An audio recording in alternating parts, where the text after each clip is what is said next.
We won't get the tape measure out, but Yeah, I think we're 6 feet apart, but well, you could lie down. That'd be. and then I'd be 6'6" away from you. I'll just put my mouth down on this end. I believe you grew up in Guilford, Matt. Yeah. I grew up. I've lived all but maybe 6 years of my 50 years in Guilford. Now, I mean, I guess we should rephrase that. Growing up is probably not the right way, but It's true. you've grown older. You've grown Yeah, older. I was always. I was never the tallest in my class because Jimmy Leggett was in my class, and Jimmy Leggett was 6'2" when he was in 4th grade. Wow. So he was always the tallest. And then as I got into high school, there was another fella named Mike Murray who was about 6'9". So he was always the tallest. But yeah, I've always been kind of tall. So yeah. So you've always looked down on people? Yeah. Yeah, you could say that. Yeah.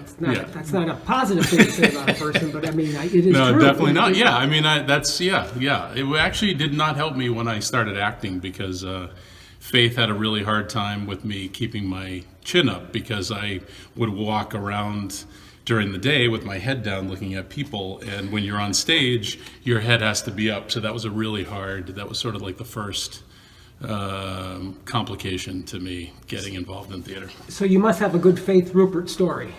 I have a lot of good Faith Rupert stories. Probably some of my favorites are all involve theater, of course. But probably one of the stories that's closest to my heart is she had a 1988 Lincoln Town Car, which you may have remembered that Jim used to use when he would sell his little mobility scooters. And so the trunk you could put 4 dead bodies in easily. I always loved that car. We would go places and she'd let me drive it. And one day I was sitting in my living room and Jim and Faith came driving up the driveway, and they got out of the car and came inside, and I didn't expect them to come. And Jim said, "Here are the keys," and they wanted a ride home. I brought them home, and they just gave me the car. So it was really kind of special. Of course, the funniest part of all that is that the car was mammoth, and Faith used to drive that for years and years and years, and she had the seat all the way up. I don't think the seat had ever been back, but that was really nice.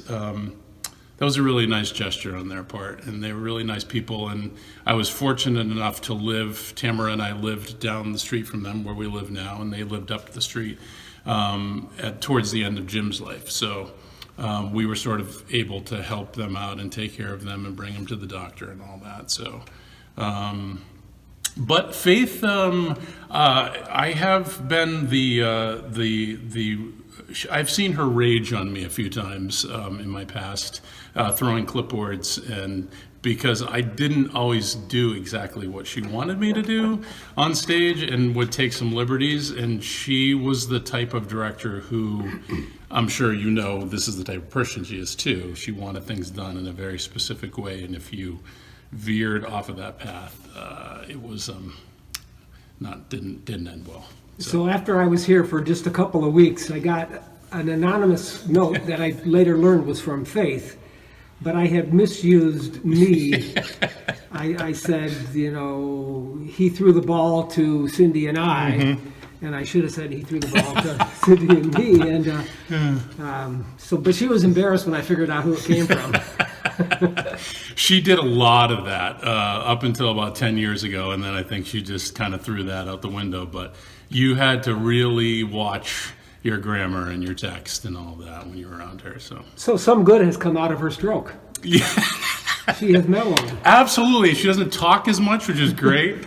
And no, I am just overwhelmed with the improvements that she's made. I just cannot believe, from when I went to first visit her down in Concord to where she is now. It's amazing. And her me. great sense of resilience. Yes. And how she has refused to let something that would have crippled many people. Right. She has refused to let that reduce her to a spectator to her own life. And somebody who was so accustomed to being able to know the exact precise word to use and how to say things and how to verbalize things, that's got to be so frustrating, but she's not let that get to her or bother her. So Now, I know your mom is one of my favorite people. However, she did refuse to do an interview with me. Which, yeah, she's really actually very shy when it comes to stuff like that, which is, I think it has something to do with you, though. I don't know. I don't know. I'll have to ask I her. have spent many hours in counseling with my psychiatrist, talking about Yeah, I mean, if she ditches you or disses you, it speaks volumes about you. And It really does. So I think the counseling is probably helpful. And I know Mom and Dad live on Potter Hill Road. Is Yeah. that the house you grew up in? So I grew up on Intervale Road for the first 5 years of my life, and then we moved around first grade, second grade to Potter Hill. I love the house on Intervale Road, and now when I drive by it, I can't believe that I would wanted to move back there. It's a very dangerous road and a very small cape, but it was sort of, that was where I began my life and all that. But growing up on Potter Hill was great because so close to the school, and I could ride my bike. There was no bus at the time because it was so close to the school, so I'd either have to get a ride or get my bike out and go down. But I was very close with all the neighborhood kids and really close with all the Sawyers. So I spent a lot of time across the street. Robbie Clifford lived on Tannery Hill Road, so we spent a lot of time up in these back on the nature trail, a lot. Just cruising around on our bikes and doing whatever. So. And you have your own little business? Yep. I own a fence business, so we repair and install fences. It's right here in Guilford, and we pretty much are centered around the lake. We do Squam Lake. We go up to Plymouth as well. But just being in Guilford, Laconia, Meredith, Moultonborough, Tuftonborough, Wolfboro, it's a really busy area. So Now you know Cindy loves you. She loves singing with you, but she does feel like you are a fence snob. When you drive by our house, you judge our fence, and she's fine with the fence, but she feels judged.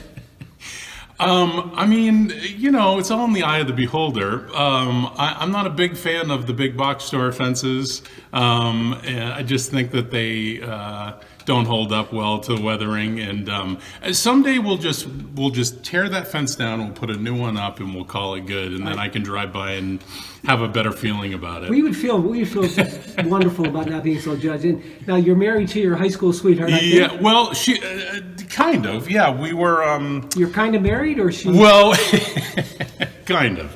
We were married in this church. By Jim Rupert. Yeah, by Jim Rupert. Yep. Yeah, it was when the church was this way, and it was perfect. It was a perfect ceremony, a perfect time, and it was a beautiful. The whole day was beautiful. The ceremony is beautiful. Yes, so we were not high school sweethearts per se. We were very good friends. We did everything together, and after high school, we went our separate ways, and then we rekindled in 2000. So actually, our anniversary 19,2000. That's a new year. Yeah. It's in a different book. So this May will be our 20th anniversary. Wow. Actually, yeah. Excellent. Yeah. And how have you managed through the pandemic and your business and all of that?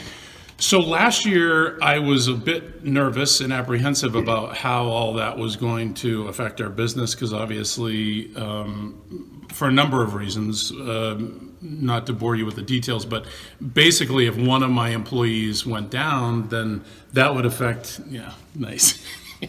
Yawning. That would affect my entire crew and everything like that. And so I had to take extra precautions. But bottom line, end of the day, we had a great year last year. Everybody stayed safe, knock on wood. Nobody got sick. And we had our busiest year ever. And this year will be even more busy. It's just, I don't know, people are at their homes and they have extra cash and they want to do projects. So I'm delighted to be able to help them out. That's really wonderful. We'll have to talk to our pledge assessor. Yeah. Maybe reassess your pledge. I just brought my pledge in. And do you do a lot of acting? I do theater, so I do some acting, I do some directing, I do some producing.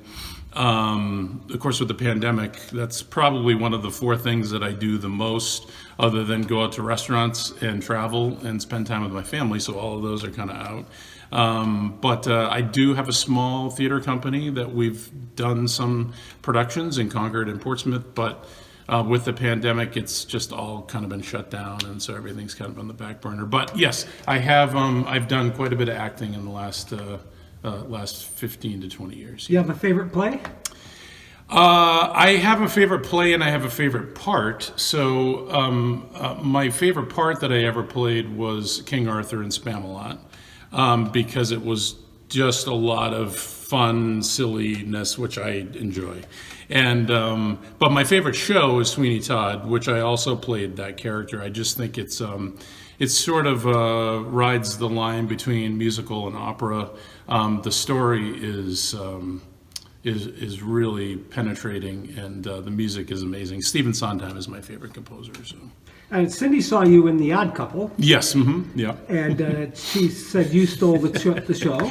Well, that's really the role. I mean, the part is written to really come in and sort of bulldoze through the scenes, and I had a lot of latitude in what I could do, so I appreciate that. But she said something about your voice too. Well, he's Spanish, so I had to put on a heavy-duty Spanish accent, and I was doing a lot of sort of Spanish dance movement. So I have one of my sixth senses is sensing what the audience is liking, and so then my problem is then I kind of turn that up to 11, which again, going back to my faith story, doesn't really help out so much, because then somebody has to turn me back down. So. And Cindy also wondered, is it still true that the ship only comes in when the sailor is lost? I believe that's true. Yes, that's a old proverb from Neil Simon. Yeah. Mm-hmm. And any plans for the summer besides work? I know the summer's your busy time. Yeah, very busy time from April to October. We are going out to Seattle to visit my daughter in August. This will be the 4th attempt. We've had to cancel it 3 other times. And other than that, we may take a short trip up to Lubec, Maine, which is where my mom's brother lived, and he died. And my Tamara's grandmother was buried in Camden, which is about 3 hours from here, which is halfway to Lubec. So we might take a quick trip up there. So that sounds good. But that's it. And I know you're a lot younger than I am. I got my first vaccine a couple of weeks ago. Yeah. Are you scheduled? No, not scheduled. I'm guessing probably late April or May. Because you didn't buy into that myth that the virus doesn't affect people over 6'5", right? I mean, you didn't. Well, I rolled the dice on that one. Yeah. So I'm kind of hoping. It does. Yeah, I think so. I think I'm up above the fray. So yeah. Excellent. Well, I just said that my last request would be work on your mom. I will. I will. She's a tough nut to crack. So. And I know she likes our church.